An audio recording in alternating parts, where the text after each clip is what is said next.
Good morning. मैं पुष्पा कुशवाहा, सम्मान teacher training centre से। आज हम लोग DED-SCID semester first paper third,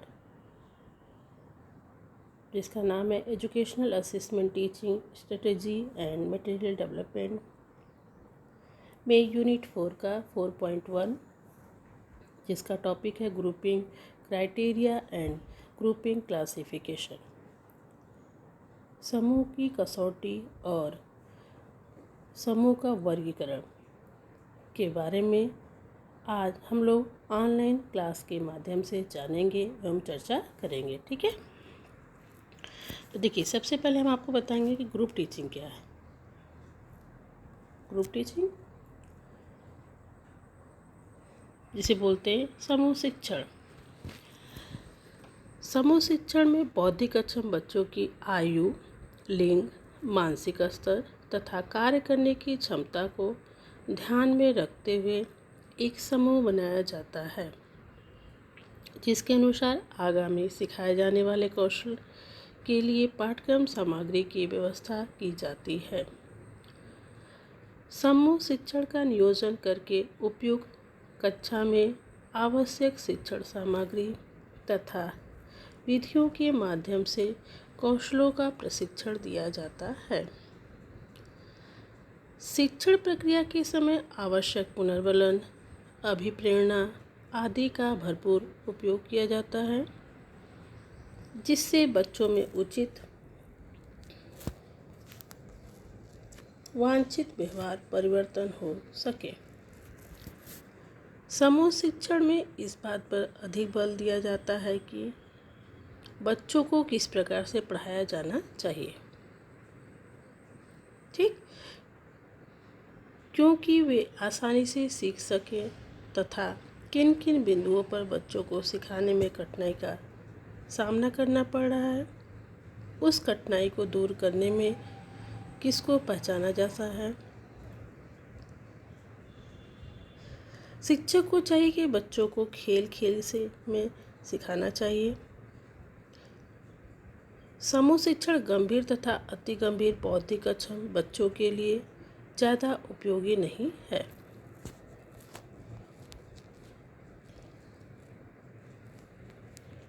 ठीक है, अब हम लोग जानेंगे कि समूह शिक्षण की कसौटी क्राइटेरिया फॉर ग्रुप टीचिंग। समूह शिक्षण को सार्थक बनाने के लिए निम्न तथ्यों पर ध्यान देना अति आवश्यक है, जिसमें नंबर 1 है समूह शिक्षण में लगभग एक समान आयु के बच्चों को रखना चाहिए। नंबर 2 है इसमें बच्चों की संख्या 5 से 7 तक होनी चाहिए तथा उनकी बौद्धिक क्षमता भी एक ही स्तर की होती है। नंबर 3 एक बार में एक ही कौशल का अभ्यास कराना चाहिए। नंबर 4 शिक्षक को यह अवश्य पता कर लेना चाहिए कि सिखाए जाने वाले कौशल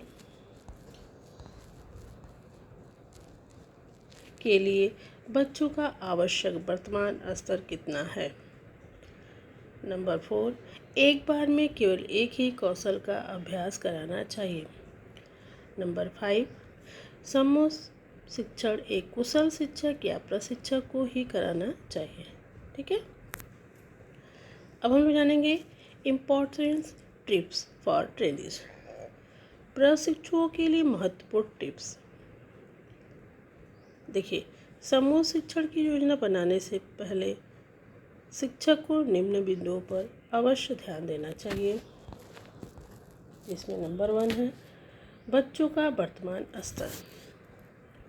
नंबर 2 है उचित कौशल व्यवहार के लिए उपयोगी अवस्था। नंबर 3 है बच्चों को सिखाने के लिए उचित विधि।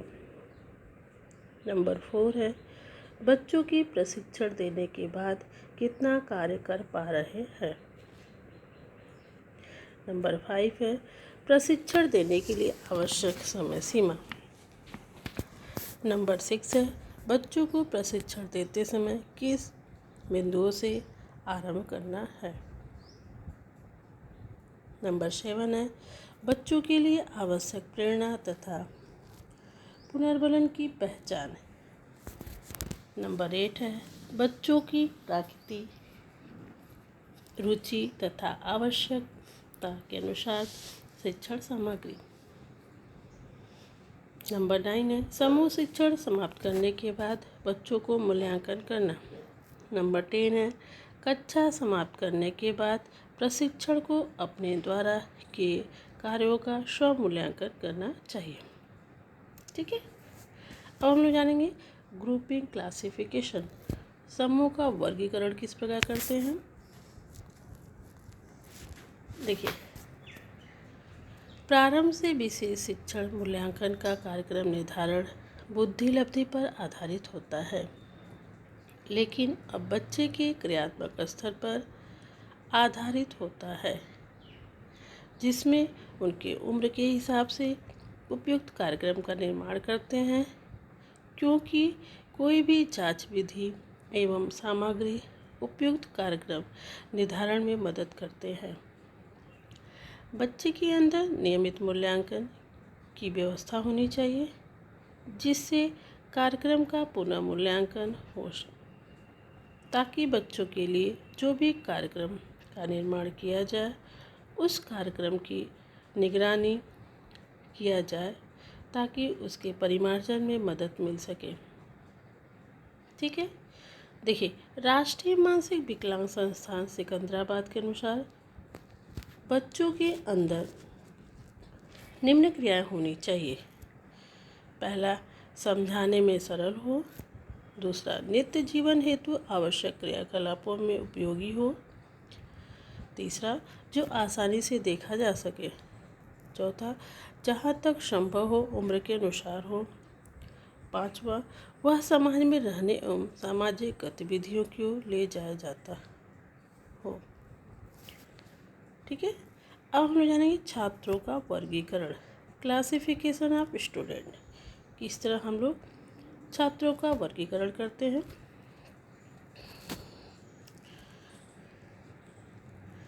देखिए, छात्रों का जो वर्गीकरण होता है वह बच्चों की उम्र एवं क्षमता के आधार पर उनका वर्गीकरण भिन्न भिन्न स्तर, जैसे pre primary, primary 1, primary 2, secondary, pre vocational first, pre vocational second एवं संरक्षित वर्ग में किया गया है।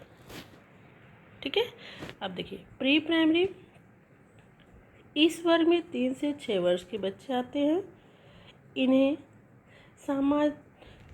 इन्हें व्यावसायिक वर्ग की तुलना में सामाजिक एवं शैक्षिक क्रियाओं पर बल दिया जाता है। दूसरा है प्राइमरी फर्स्ट, इस वर्ग में 80% बुद्धि लब्धि वाले बच्चे आते हैं। इस वर्ग में प्रवेश लेते समय छात्र की उम्र 7 वर्ष होती है।